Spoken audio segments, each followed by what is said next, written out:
Hello students, last lecture के अंदर हम लोग TIR टोटल इंटरनल रिफ्लेक्शन के एग्जाम्पल्स स्टडी कर रहे थे।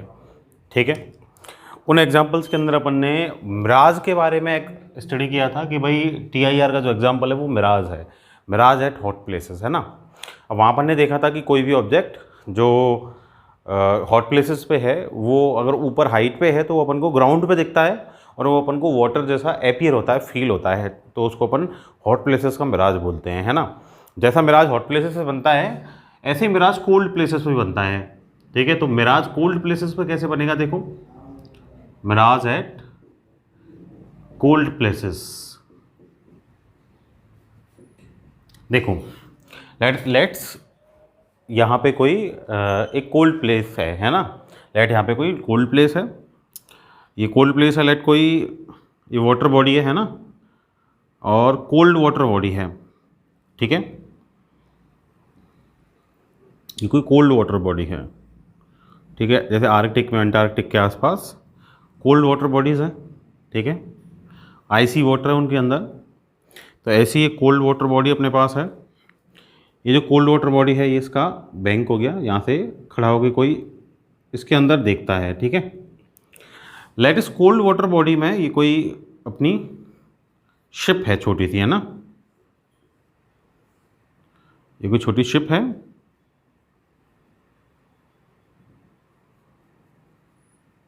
ठीक है, अब क्या होगा, ये कोल्ड वाटर बॉडी है, एयर तो यहाँ भी होगी, यहाँ एयर होगी, तो क्या होगा उस एयर के साथ कि भाई इस कोल्ड वाटर बॉडी के कोल्ड वाटर के पास जो एयर होगी उसका जो टेम्परेचर होगा वो temperature due to this cold icy water small होगा, मतलब टेम्परेचर लो होगा। अब जैसे जैसे अपन इस वाटर बॉडी से ऊपर जाते जाएंगे वैसे वैसे इसका जो टेम्परेचर है वो क्या होता जाएगा, वैसे वैसे टेम्परेचर रिड्यूस होता जाएगा।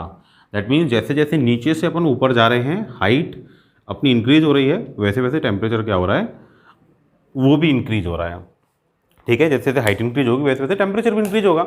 अब मैंने कल बताया था कि भाई टेम्परेचर जब इंक्रीज होता है तो पार्टिकल्स दूर दूर जाते हैं एयर के, और अपना जो मीडियम है वो क्या हो जाता है, रेयर हो जाता है। दैट मीन्स नीचे वाली जो लेयर्स हैं उनका टेम्परेचर स्मॉल है, लेस है, लो है। ऊपर वाली जो लेयर्स हैं उनका टेम्परेचर कैसा है, नीचे के कंपैरिजन में हायर है। दैट मीन्स जो नीचे वाली लेयर्स हैं वो ऊपर वाली लेयर्स से कैसी होंगी, रेयर होंगी। तो इन दोनों को कंपेयर करूँ तो ये डेंस, ये रेयर, इन दोनों को कंपेयर करूँ तो ये इसके कंपैरिजन में डेंस, ये रेयर, इन दोनों को कंपेयर करूँ तो ये डेंस, ये रेयर। ठीक है, अब मान लो कोई लाइट रे इधर से चलती है, ये लाइट रे ऐसे जा रही है, ठीक है, इस ऑब्जेक्ट से, ये अपना नॉर्मल हो गया, ये दोनों सेपरेट हो रहे हैं मीडियम, एक डेंसर एक rare. Light ray is going from denser to rare medium. भाई ऊपर टेम्परेचर कैसा है, ग्रेटर है, तो ऊपर वाले जो मीडियम है वो कैसे होंगे, रेयर होंगे। सॉरी मैं उल्टा बोल गया उस टाइम, कि ऊपर जैसे जैसे जाएंगे वैसे वैसे टेम्परेचर इंक्रीज होगा, टेम्परेचर इंक्रीज होगा तो जो मीडियम है वो ऊपर जाने पे कैसे होते जाएंगे, रेयर होते जाएंगे। तो नीचे वाले जो मीडियम है वो डेंसर है और उसके कंपैरिजन में ऊपर वाले मीडियम जो है वो रेयर हैं। तो नीचे डेंसर ऊपर रेयर, नीचे डेंसर ऊपर रेयर, नीचे डेंसर ऊपर रेयर, है ना। तो अपनी लाइट रे जा रही है, ये डेंसर से इस रेयर मीडियम में एंटर करेगी, denser to rare medium enter करेगी, अवे फ्रॉम नॉर्मल बेंड होगी, अवे फ्रॉम नॉर्मल लाइट ये बेंड हो गई। ठीक है, अब अवे फ्रॉम नॉर्मल बेंड हो जाएगी तो एक कंडीशन ऐसी आएगी कि भाई इसका जो आई है ना वो ग्रेटर देन क्या हो जाएगा, IC इस मीडियम के क्रिटिकल एंगल से ग्रेटर हो जाएगा। ग्रेटर हो जाएगा तो क्या होगा कि उसका TIR होगा, TIR होगा तो वो लाइट रे ऐसे आएगी। ठीक है, ऐसे आएगी, यहाँ कोई ऑब्जर्वर है, उसकी आइज़ के अंदर ये लाइट रे क्या करेगी, एंटर करेगी। लाइट रे एंटर करेगी तो ऑब्जेक्ट को तो, इस ऑब्जर्वर को तो ये लाइट रे स्ट्रेट पाथ से आती हुई पर होगी, स्ट्रेट पाथ से आती हुई पर होगी, तो मतलब यहाँ से आती हुई पर होगी। इसका मतलब इसको ये जो ऑब्जेक्ट है, जिस ऑब्जेक्ट से लाइट रे आ रही थी, ये ऑब्जेक्ट इसको कहाँ दिखेगा, ये ऑब्जेक्ट इसको यहाँ दिखेगा। ठीक है, ये ऑब्जेक्ट इसको कहाँ दिखेगा, यहाँ दिखेगा। तो ये जो ऑब्जेक्ट था इसकी एक्चुअल पोजीशन कहाँ थी, यहाँ थी, लेकिन ऑब्जेक्ट इसको देखेगा कहाँ, ड्यू टू लाइट रेज यहाँ दिखेगा। ठीक है, तो इस तरह कोल्ड प्लेसेस पे भी क्या होता है कि जो ऑब्जेक्ट जहाँ है उसके कंपैरिजन में वो दूसरी जगह अपीयर होता है, बिल्कुल हॉट प्लेसेस की तरह। बस वहाँ ऊपर वाला ऑब्जेक्ट नीचे दिखता था या नीचे वाला ऑब्जेक्ट ऊपर दिखता है, क्यों, क्योंकि वो टेम्परेचर चेंज हो गया लेयर्स का। ठीक है, इसको अपन बोलते हैं मिराज एट कोल्ड प्लेसेस। ठीक है, अच्छा TIR का एक और एग्जांपल है brilliance of diamond. Brilliance of diamond means भाई अपन को पता है डायमंड क्या करता है, शाइन करता है। ठीक है ना, अब डायमंड शाइन करता है तो वो क्यों करता है, ड्यू टू TIR। उसका रीजन क्या है, TIR है। जो डायमंड है ना उसका रिफ्रैक्टिव इंडेक्स 2.42 होता है, उसका जो क्रिटिकल एंगल है IC वो होता है 24.2। ठीक है, नीटा कितना है डायमंड का 2.42 है रिफ्रैक्टिव इंडेक्स, और उसका क्रिटिकल एंगल कितना है 24.2 है। तो क्या होगा कि भाई जो डायमंड होता है ना, डायमंड में जैसे ही अपनी लाइट रे है ना एंटर करेगी,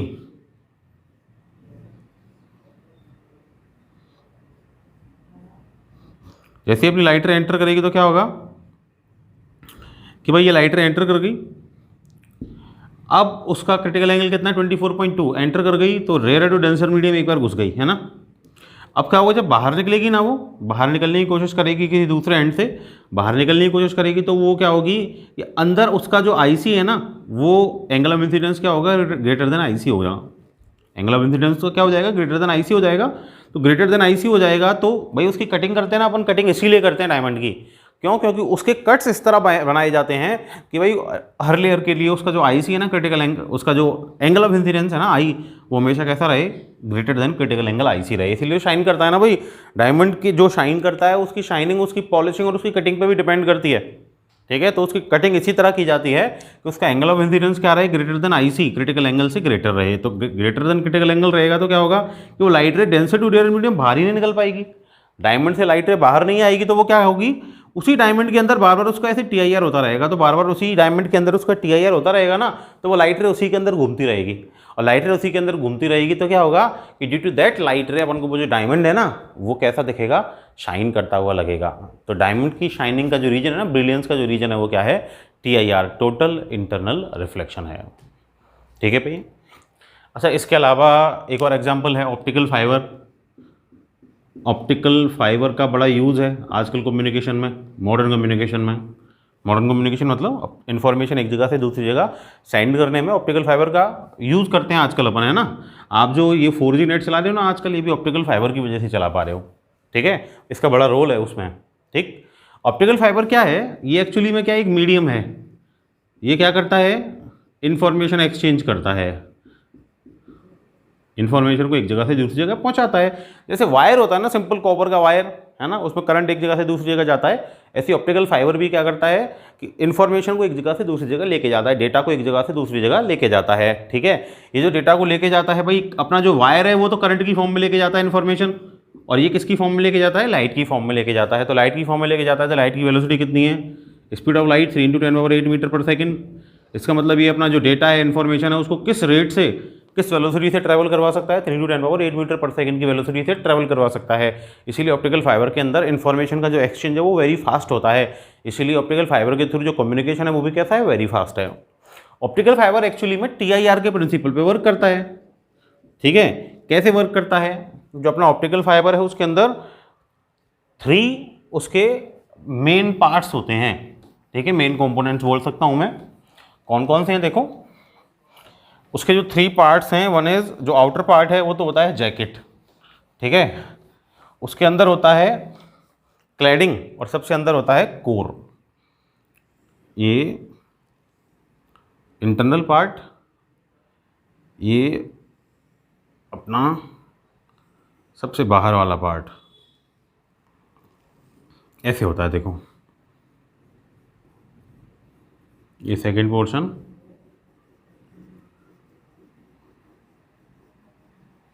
ठीक है,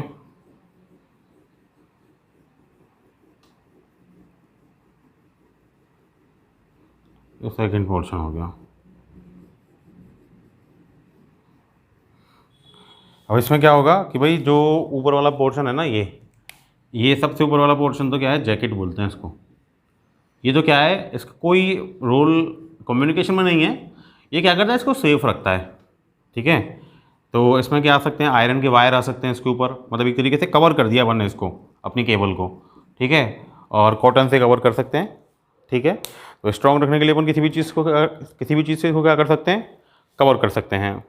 ठीक है, अब जो सेंटर वाला पार्ट है ये क्या हो गया, ये कोर हो गया। ये जो पार्ट है क्या हो गया, क्लैडिंग हो गया। ये अपनी क्या हो गई, जैकेट हो गई। ठीक है, अब एक्चुअली में क्या होता है कि देखो, ये जो क्लैडिंग, ये तो ट्रांसपेरेंट ही होते हैं। ठीक है, ट्रांसपेरेंट है कोर और क्लैडिंग दोनों, है ना, सिलिका से बने हो सकते हैं। ठीक है, ट्रांसपेरेंट पार्ट है, ट्रांसपेरेंट पार्ट है, इसकी जो थिकनेस है वो कैसी होती है, हेयर जैसी थिकनेस होती है, बहुत कम थिकनेस होती है, ठीक है, उससे लाइट रे अपनी ट्रेवल करती है। इसमें क्या होता है, जो कोर ट्रांसपेरेंट पार्ट है, क्लैडिंग भी ट्रांसपेरेंट पार्ट है, लेकिन जो कोर का रिफ्रैक्टिव इंडेक्स है वो होता है 1.5, क्लैडिंग का रिफ्रैक्टिव इंडेक्स होता है 1.48, मतलब ये क्या हो गया, डेंसर हो गया कोर, क्लैडिंग क्या हो गया, इसके कंपैरिजन में रेयरर हो गया। तो क्या होता है कि लाइट रे जब अपन इसके अंदर एंटर करवाते हैं तो लाइट रे डेंसर टू रेयर मीडियम जाने की कोशिश करती है, डेंसर टू रेयर मीडियम जाने की कोशिश करती है तो उसका टोटल इंटरनल रिफ्लेक्शन हो जाता है, due to denser to rare medium enter कर रहा है, टीआईआर होता है तो वापस क्या हो जाती है, कोर में ही ट्रांसफर हो जाती है, वापस कोर टू क्लैडिंग एंटर करने की कोशिश करती है तो वापस इसका टीआईआर होता है, तो वापस ये कोर में ट्रांसफर हो जाती है। तो क्या होता है कि जो कोर क्लैडिंग इंटरफेसिंग सरफेस है ना, उससे बार बार टीआईआर होने की वजह से, टोटल इंटरनल रिफ्लेक्शन होने की वजह से ये जो लाइट रे है ना, ये कोर में ही ट्रेवल करती हुई क्या करती है, ऐसे दूसरी साइड निकल जाती है, ठीक है। तो कितनी भी लंबी अपन इसको ले लें, एक साइड से अपन इसमें इन्फॉर्मेशन डालेंगे, लाइट की फॉर्म में डालेंगे, उसका बार बार टीआईआर होगा और टीआईआर होते होते क्या होगी, वो दूसरी साइड अपनी इन्फॉर्मेशन मिल जाएगी। किस स्पीड से मिली, 3×10⁸ मीटर पर सेकेंड, इस हाई स्पीड से मिली, ठीक है। तो ये जो अपना वायर है या कम्युनिकेशन मीडियम है, इसको अपन क्या बोलते हैं, ऑप्टिकल फाइबर बोलते हैं, जो वर्क कर रहा है किस पे, टोटल इंटरनल रिफ्लेक्शन के प्रिंसिपल पे, ठीक है। तो these are some examples of total internal reflection, ठीक है। अब क्या है कि देखो, हमने जब मिरर पढ़ा तो मिरर के अंदर एफ और आर का रिलेशन निकाला था, है ना, क्या रिलेशन निकाला था कि भाई आर जो होता है वो 2f होता है, ठीक है। यहां पर ने लेंस के अंदर यूवी और एफ का रिलेशन निकाला, वहां भी यूवी और एफ का रिलेशन निकाला जिसको अपन मिरर फॉर्मूला बोल रहे थे, और यहां भी अपन यूवी और एफ का रिलेशन निकाला जिसको लेंस फॉर्मूला बोल रहे थे। पर अगर अपन ने यहां लेंस के लिए आर की बात नहीं की, आर मतलब रेडियस ऑफ कर्वेचर की बात नहीं की, ठीक है। तो क्या रेडियस ऑफ कर्वेचर होता नहीं है क्या, भाई होता तो है, क्यों, क्योंकि उसके अंदर कर्व होता है तो रेडियस ऑफ कर्वेचर तो होगा ही, ऑब्वियस सी बात है। तो अब अपन रिलेशन निकालेंगे किस किस का, आर का रिलेशन देखेंगे, ठीक है, जो अपन ने पहले नहीं देखा, किसके साथ, यू वी के साथ, U object distance, V image distance के साथ, ठीक है। और लेंस के केस में उसको बोलते हैं फॉर्मूला ऑफ रिफ्रैक्शन, ठीक है। तो अपन को अब देखना है formula of refraction for lenses,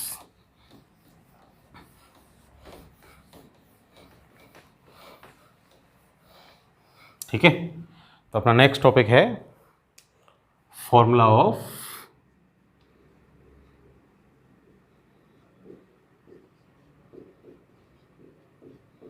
refraction,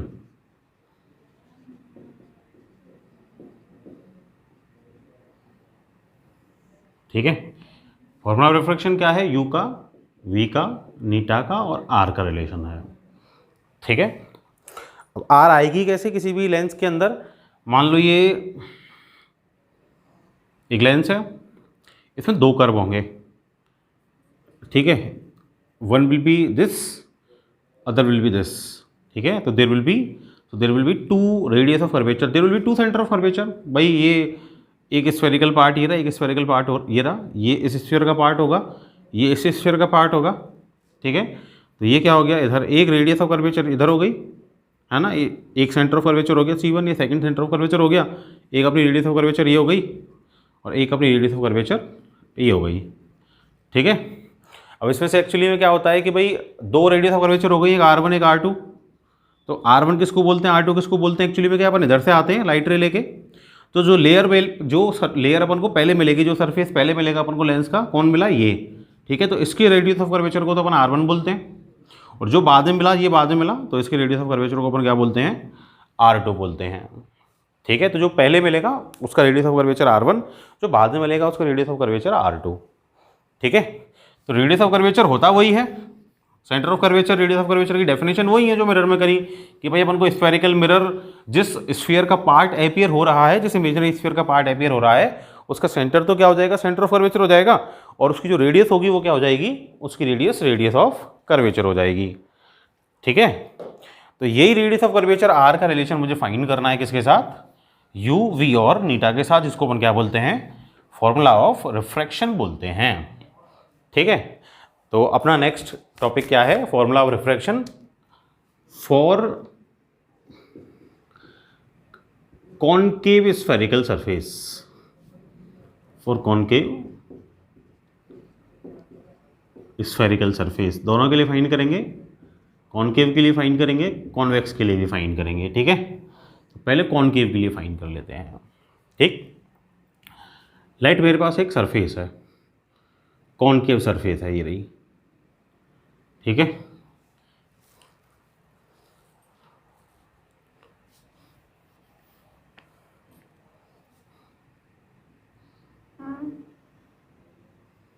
ये कॉनकेव सरफेस है ना।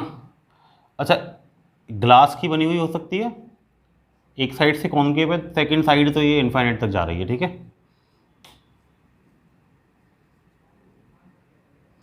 ये रही। ठीक,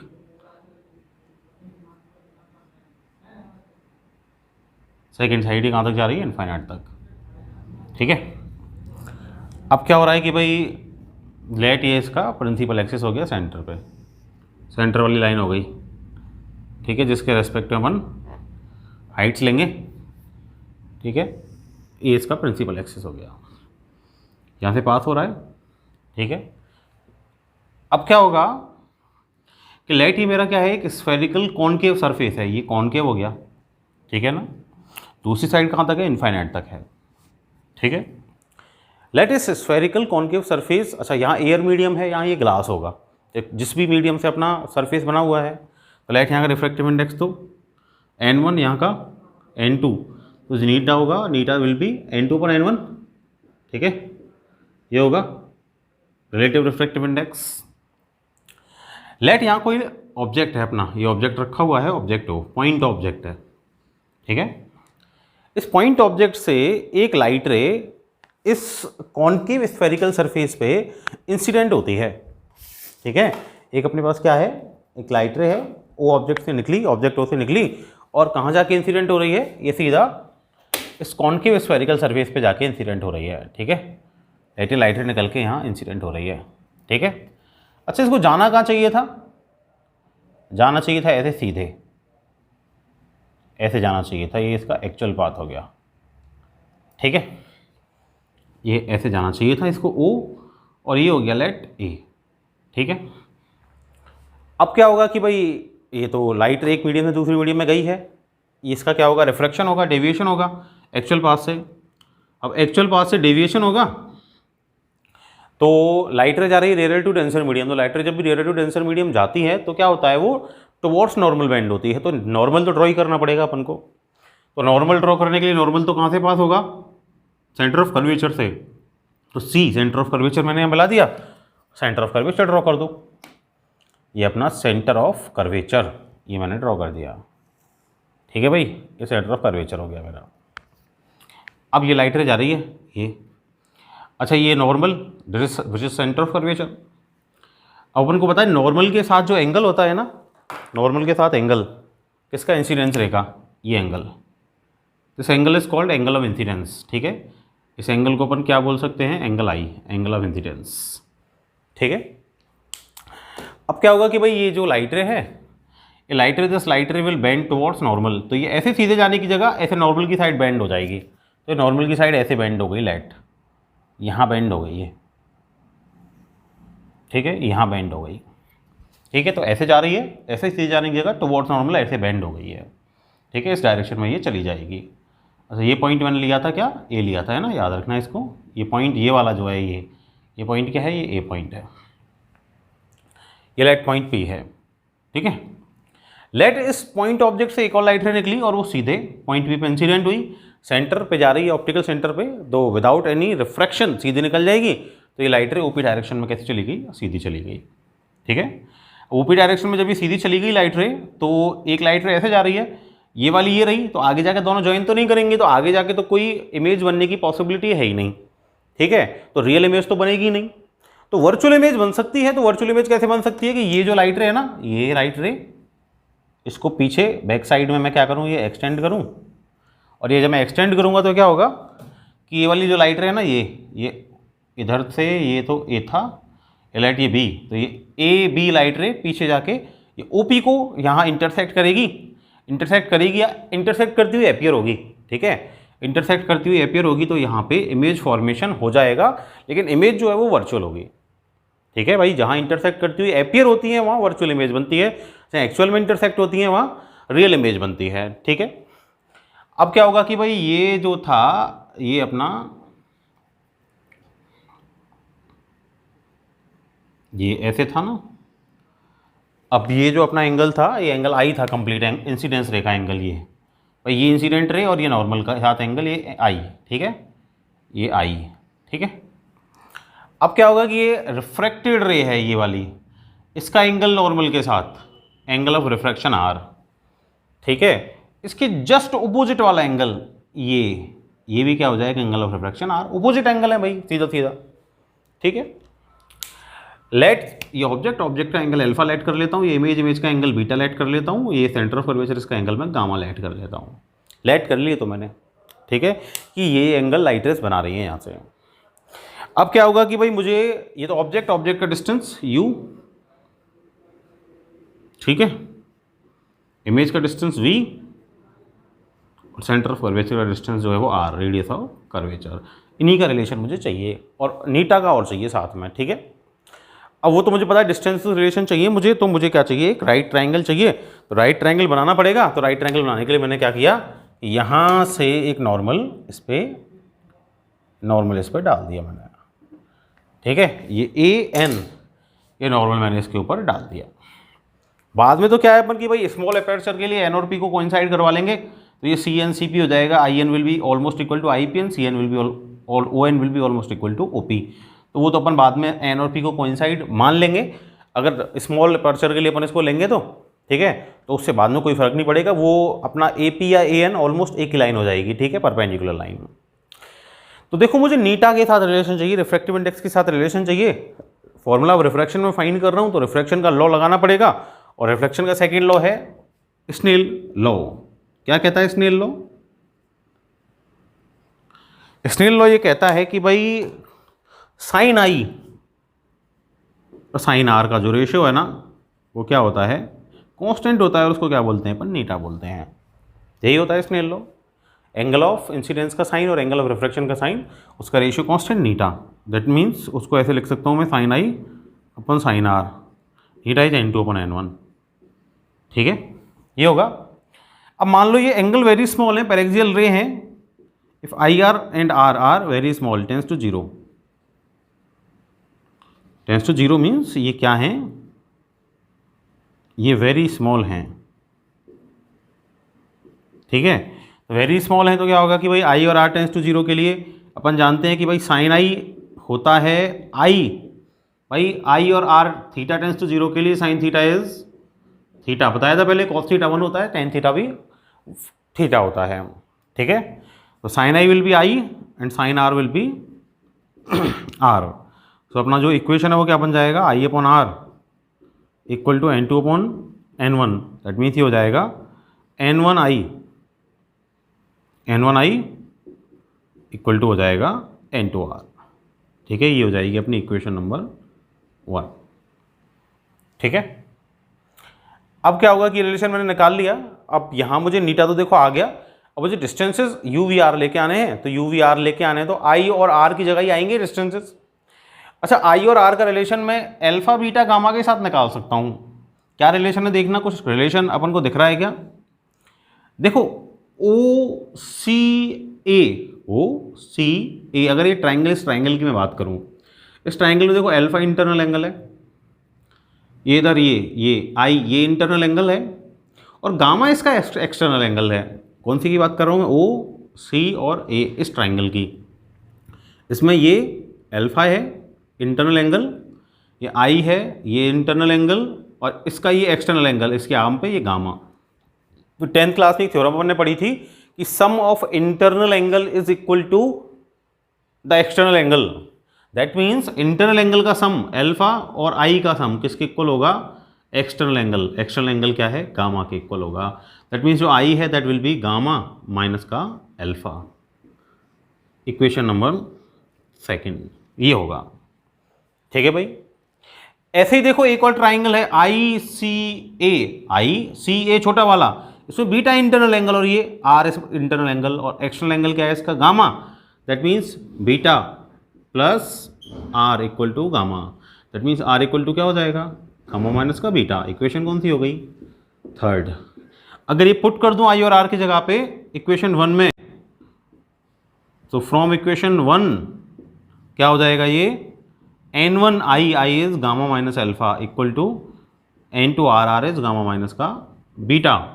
तो ये हो जाएगा N1 गामा माइनस का N1 alpha equal to N2 gamma minus का N2 बीटा। ये हो जाएगा।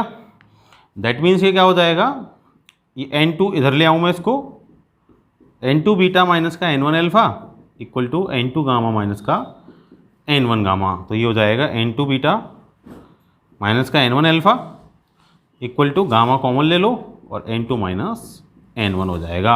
इक्वेशन नंबर क्या आ गई, 4th आ गई। ठीक है, अब मेरे पास अल्फा बीटा गामा और नीटा का रिलेशन आ गया, तो अल्फा बीटा गामा की जगह मैं डिस्टेंस ला सकता हूँ। देखो अल्फा तो ये रहा ONA इस ट्राइंगल में, बीटा ये रहा INA इस ट्राइंगल में, और गामा ये रहा CNA इस ट्राइंगल में, और इन्हीं ट्राइंगल्स में R, V और U के डिस्टेंस आ जाएंगे। तो इन्हीं का रिलेशन मैं निकाल लेता हूँ। ठीक है, देखो इन सब में ये R, U, V और U जो हैं ये बेस हैं इन सभी ट्राइंगल्स के, और इनमें ये जो AN है ना, ये इन सारे ट्राइंगल्स में कॉमन है विच इज़ परपेंडिकुलर। भाई देखो ONA इसमें भी ये है, INA इसमें भी यही AN है, और CNA इसमें भी AN है, तो ये परपेंडिकुलर हो गया।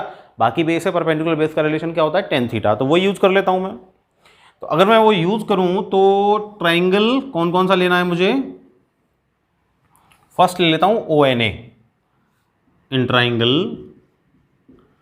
ONA के अंदर अगर मैं tan अल्फा फाइंड करूँ, tan alpha perpendicular upon base, perpendicular कितना है AN, बेस कितना है देखना ON, है ना। ऐसे दूसरा triangle INA, in triangle INA tan beta find करो, AN अपॉन क्या हो जाएगा IN, परपेंडिकुलर अपॉन बेस। ठीक है, ऐसे थर्ड वाला triangle, in triangle CNA tan gamma find करो, perpendicular upon base AN upon CN। ठीक है, अब क्या होगा कि भाई मुझे तो अल्फा बीटा गामा का रिलेशन चाहिए। अब पैरेक्सियल रे हैं तो एंगल्स वेरी स्मॉल होंगे अल्फा बीटा गामा, तो फॉर पैरेक्सियल रे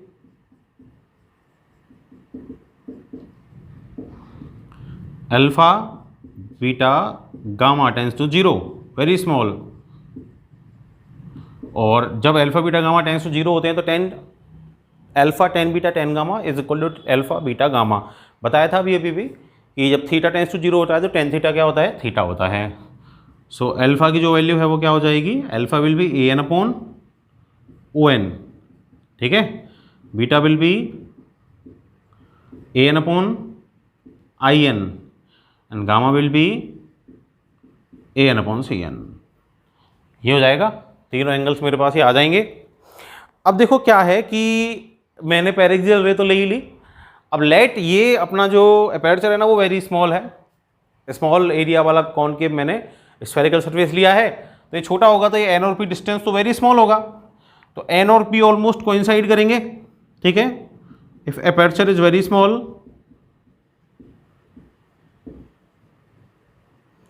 if aperture is very small N and P coincide,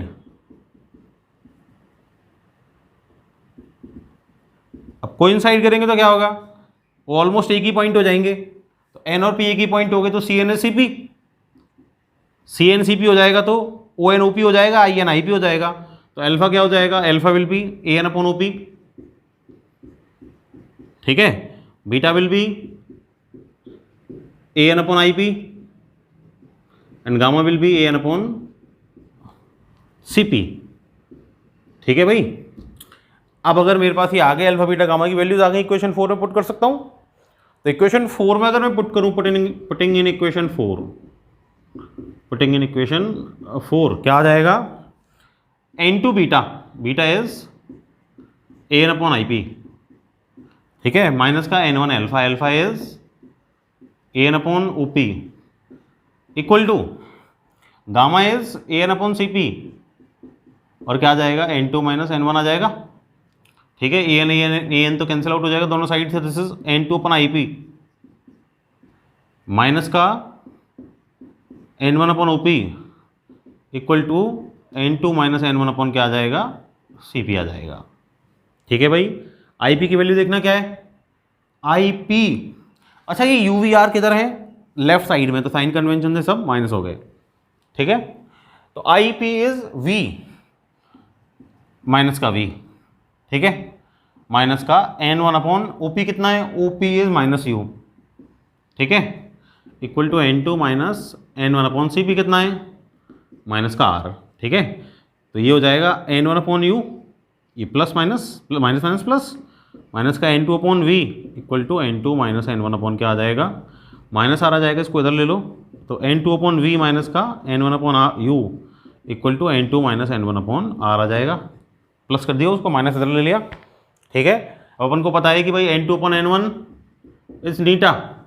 ठीक है, तो n2 से अगर डिवाइड कर दो इसको, n2 अपॉन n2v माइनस का n1 upon n2v n2u, sorry n1 से डिवाइड कर देता हूँ, तो n2 अपॉन n1v माइनस का n1 upon n1u equal to n2 minus का n1 upon n1r, n2 upon n1 नीटा upon v, n1 upon n1 1 upon u equal to n2 upon n1 is नीटा, n1 upon n1 1 upon क्या हो जाएगा, r हो जाएगा। So this relation नीटा upon v minus 1 upon u equal to neta minus 1 upon r. This is the relation between u, v, r and neta, and this formula is called formula of refraction. Concave surface लिए निकाला है, this is the formula of refraction for concave spherical surface. ठीक है, same formula अपन convex के लिए निकाल सकते हैं, नेक्स्ट लेक्चर में उसको निकालेंगे। That's all for today. Thank you.